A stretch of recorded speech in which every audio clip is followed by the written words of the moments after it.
mga tol, isang mapagpalang araw sa ating lahat. So patuloy pa rin kami mga tol, no, sa paghahanap sa bayaw ko na si Remite. So gagawin ko ang lahat mga tol upang mailigtas si Remite mga tol, no? Kahit ganito yung kalagayan namin dito ngayon sa kagubatan, kahit hirap kami sa pagpasok sa mga area, pero pinipilit pa rin namin mga tol na ikutin itong buong kagubatan para tuluyan na naming matagpuan yung kinaroroonan ni Remite, kung saan siya dinala ng mga taong masama ang loob. Ngayon kasama ko pa rin si Kilaw at si Pidot. So andito lang sila sa malapit sa akin mga tol. Habang nagpapahinga kami dito, patuloy pa rin kami sa pagmamasid. So yung plano namin ngayon, hindi lang muna kami medyo distansya kami ng kaunti para hindi kami agad kung sakaling may ambush ay hindi kami ulog sa patibong. So pinaplanuhan ko talaga ng maigi ito mga tol. Ang sa may silangan daw, may mga supporter din na nagpaalam sa akin. Oh, pero yung pinagtataka ko lang mga tol, nagtatanong si sa akin, si Brad Pidot at si Brad Kilaw, kung saan nga ba yung area kung nasaan si Remite, sabi ni Lolo Ambo. So sa pagkakaalam ko, sa tulong din ng ating mga mahal na taga-subaybay manonood, nag-abot ng impormasyon sa akin, doon daw dinala si Kuya Remite sa isip bandang silangan. Ang hindi ko lang tiyak kung yung silangan na tinutukoy, dahil nandito na kami sa area na sinasabi nila na sa may bandang silangan. So nandito na kami mga tol. So yung probe ko mga tol na nandito na ako sa silangan, kasi umaga pa ngayon, no? So kakalabas pa lang ng araw.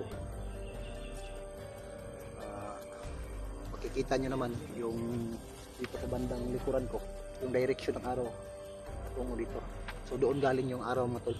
So ibig sabihin nasa may silangan na kami. Pero yun nga lang, kakapasok lang namin, no, sa areang ito. So sana yung sinabi na silangan na binigay na impormasyon sa amin, sana hindi sa ang problema kung silangan baka paris. Ibig sabihin ng paris malayong silangan yun.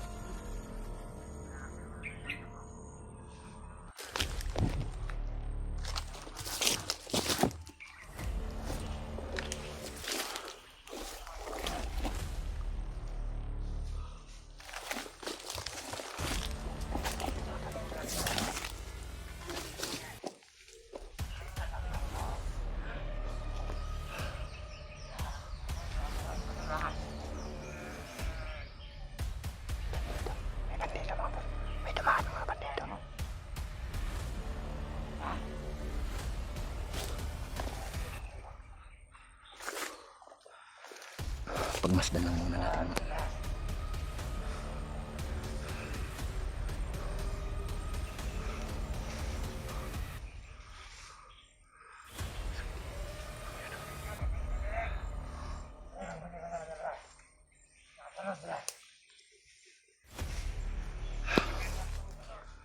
Mga bandido na dumaan.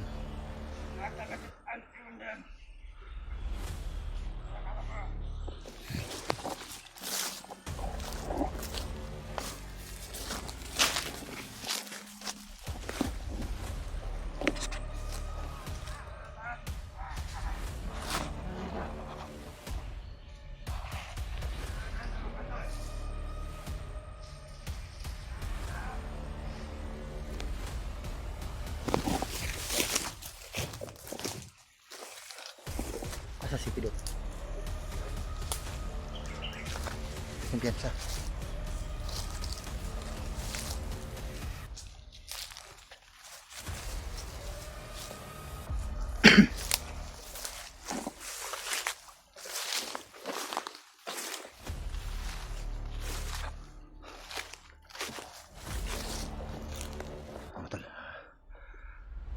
sinusundan lang namin yung mga bandido mga tol para malaman namin kung saan sila yung papunta. Baka nandito nga talaga si Remite mga tol, dahil itong sinasabi na silangan, yung mga sinasabi nila, pero hindi namin masyadong hindi commander.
Wala sa bisa ni.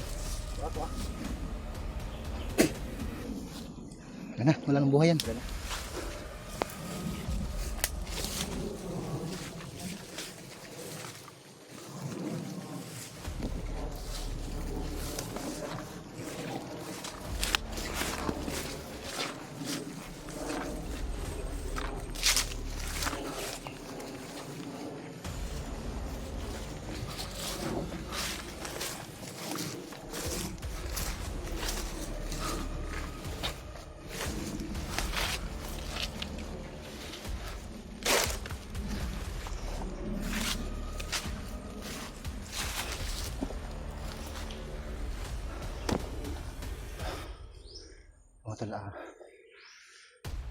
kakapasok lang namin sa binibigay na location ni Lolo Ambo mga tol, dito sa mga silangan. Ang daming mga nakaharang ng mga bandido dito.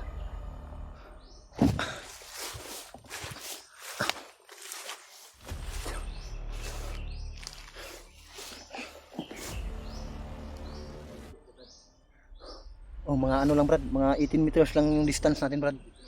Kung sakaling may lumusob, makarisback yung bawat isa sa atin.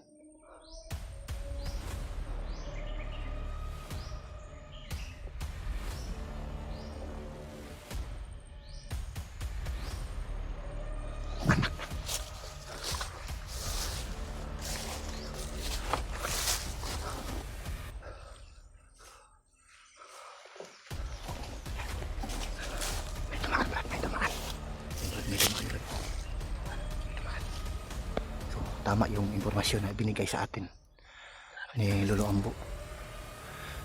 Marami talagang mga ano dito, mga nakabantay. Maraming kabantay dito. So kakapasok lang namin dito sa sinasabi ni Lolo Ambo na silangan mga tol.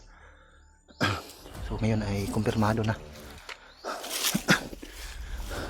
Pero May kampo yan sila dito. hindi pa namin nakita sa remote mga tol, pero yung mga bantay sarado talaga yung mga bandido dito mga tol. Yung mga daanan. Bawat pwede naming madaanan. Si Brad Pitt.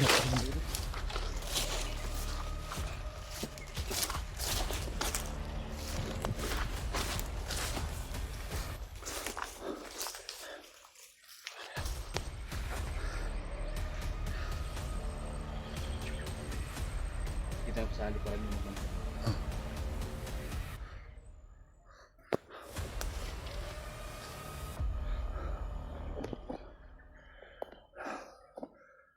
So, dahan-dahan ni Brad Kilaw, pinas lang yung mga ano mga tol. Sa ngayon ay hindi na muna kami nagpapaktok para hindi kami mabulabog. bulabo kasi tayo pag paputok tayo. So silent kill yung ginawa ni Brad Kilaw mga tol. Hindi paputokan niya.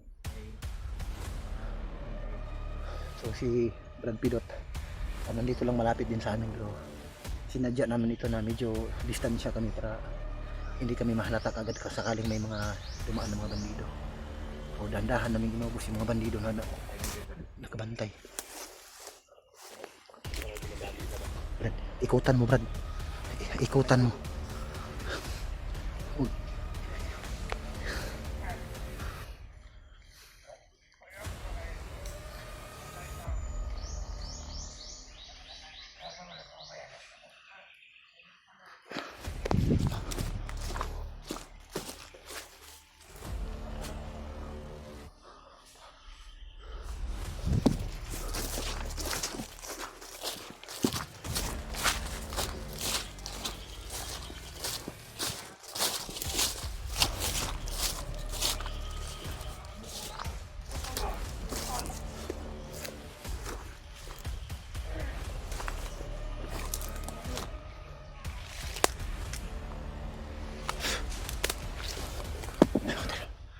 May dumaan mo tulo. Grabe. Bantay sarado talaga nilang iryang ito.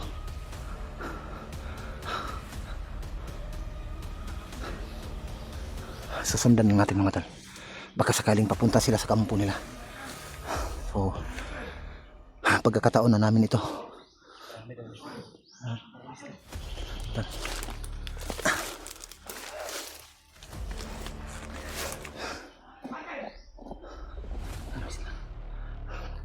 Mamaya na tayo lalabas. Ito ba? May kampo dito. May maraming mga Kaya nga. Dito tayo Brad. Parang tayo halata sa kanila. Ganitong gawin natin Brad. Dito ka sa ano Brad, sa right side na dumaan. Tapos ako dito ako sa left side. Doon sa gitna si Pidot. Ano natin yan eh, silent kill lang natin ha. Para di tayo mano ba? Bulabog. Oo. Grabe mga tol. Hanga ako sa kakayahan ni Brad Kilaw mga tol. So ngayon ko palang nakita yung mga galaw ni Brad Kilaw. Hindi talaga basta-basta mga tol ano. Plano talaga. Di tayo mano. Napakabilis talagang kumilos ni Brad Kilaw. Hindi ko akalain na ganito pala mag-ano. Brutal pala na pumaslang ito si Brad Kilaw. Dapat talaga na hindi na natin buhayin yung ano. Ito na mga tol. Buti pa ikutan natin Brad. Ikutan natin. Sige. So, tuloy yung plano ha. Ganun pa rin yung plano natin para hindi tayo mahalata nila. Dahan-dahan natin yung ubusin to, yung mga nakabantay dito sa paligid. Huwag tayo gagamit ng barila. Para makapasok tayo. Kung sakaling hindi talaga maiwasan, para hindi tayo madisgrasya, gamitin natin kung kailangan. Brad, tara.